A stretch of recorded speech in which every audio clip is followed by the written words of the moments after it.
तोहरा शादी में है मैं अपन कार्ड देके जे सनम है बेवफाई के वाडल के सनम बेवफाई के वाडल के। प्रमोद प्रेमी के इसी ट्रैक पर लेके आ गए हैं खूब बेहतरीन बेवफाई सॉन्ग, आप लोग सुनिए और उसे प्यार दीजिए। इसमें लास्ट में एक और बेवफाई सॉन्ग के मुखरा सुनाएंगे जो बहुत पहले हमने चढ़ाए थे, उसे प्राइवेट कर रखे हैं अभी। जो ऐसे है गाना हो, प्यार कौन भीख ना हो जो मिल जाई कटोरा में। ये सॉन्ग भी लास्ट में आप लोगों को मुखरा सुना देंगे इसको, ये भी बहुत बेहतरीन है। इस बीच हमारे चैनल पर नए हैं तो चैनल को करिए सब्सक्राइब। दिल शीशक जैसन टूट गईल सब बतिया उनकर झूठ भइल हो। दिल शीशक जैसन टूट गईल सब बतिया उनकर झूठ भइल। दिल के दुनिया बसल ना बर्बाद भइनी सनम प्यार में हम बदनाम भइनी सनम प्यार में हम बदनाम भइनी। सपना हजार हम सवार लिहनी मन में तोहरा के पाके सनम हो। पल भर में जिंदगी तबाह को के गईलू गहरा तुझी हालू जखम हो। सपना हजार हम सजा लिहनी मन में तोहरा के पाके सनम हो।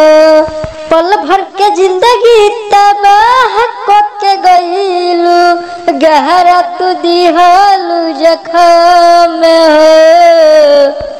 कब रही तोहर खास अब अनजान भइनी सनम प्यार में हम बर्बाद भइनी सनम प्यार में हम बदनाम भइनी सनम प्यार में हम बदनाम भइनी।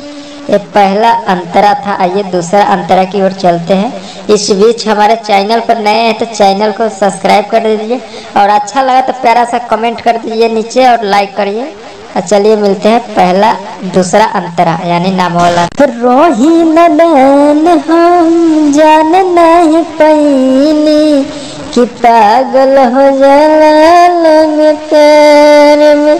राइटर रंजन साथी के अंधार को के जिंदगी खुश रही है ससुराल में। रोही नदन हम जान नहीं पैनी कि पागल हो जाला लोग प्यार में। राइटर रंजन साथी के अंधार को के जिंदगी खुश रही है ससुराल में। तू ही बता दो हम कसूर कौन कईनी सनम प्यार में हम बदनाम भइनी सनम प्यार में हम बदनाम भइनी। मुखर लास्ट अंतरा था। चलिए खत्म हो गया। हमारे चैनल पर नए हैं तो चैनल को इसको करिए सब्सक्राइब और आप साथी म्यूजिक को सब्सक्राइब करिए, लाइक करिए, कमेंट करिए, शेयर करिए। आप लोग को जैसे बताए थे एक और गाना हमने बहुत पहले चढ़ाए थे सैड सॉन्ग जो अभी प्राइवेट करके रखे हैं। आप लोग कहिएगा तो फिर से उसे खोल देंगे क्योंकि एक लड़का गाने के लिए बोला था, वो अगर गा दिया होगा तो प्राइवेटे रहने दे रहे हैं। जो ऐसे था गाना वो, प्यार कौन भीख ना हो जे मिल जाई कटोरा में। हो कि प्यार कौन भीख ना हो कि मिल जाई कटोरा में।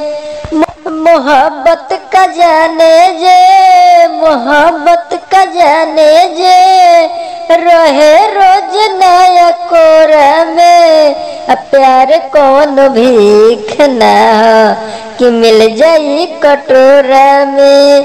प्यार कौन भीख ना हो जे मिल जाई कटोरा में, अखिया से नीर जकरा झरस न होखे दिल में न।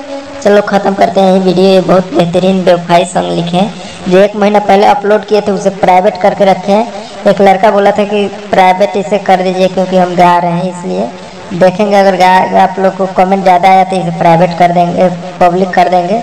चलिए इस चैनल को सब्सक्राइब करिए, ऐसे ही प्यार देते रहिए। चलिए मिलेंगे फिर नेक्स्ट वीडियो में।